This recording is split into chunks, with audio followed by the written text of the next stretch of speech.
अभी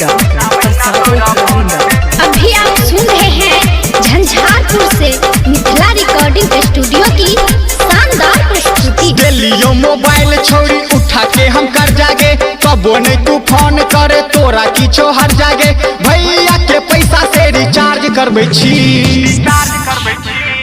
गए, महीना महीना तोरा फोन में रिचार्ज करबे छी। महीना महीना तोरा फोन में रिचार्ज करबे छी। महीना महीना तोरा फोन में रिचार्ज करबे छी।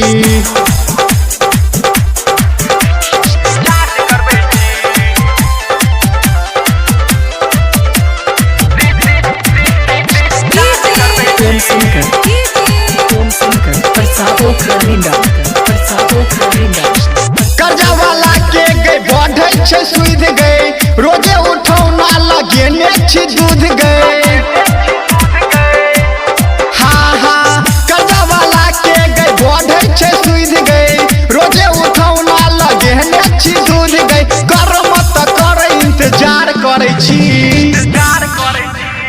गए, महीना महीना तोरा फोन में रिचार्ज करबे छी। महीना महीना तोरा फोन में रिचार्ज करबे छी। महीना महीना तोरा फोन में रिचार्ज करबे छी।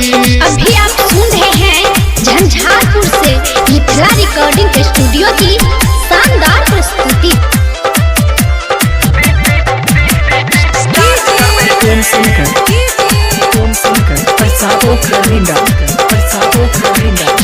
कर मत कर फोन दोसर तैयार छे, यादव अभिषेक के दिल बेकरार छे।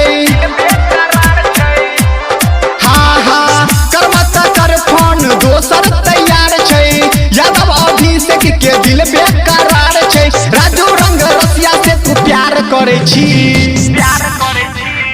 गए, महीना महीना तोरा फोन में रिचार्ज करबे छी। महीना महीना तोरा फोन में रिचार्ज करबे छी। महीना महीना तोरा फोन में रिचार्ज करबे छी।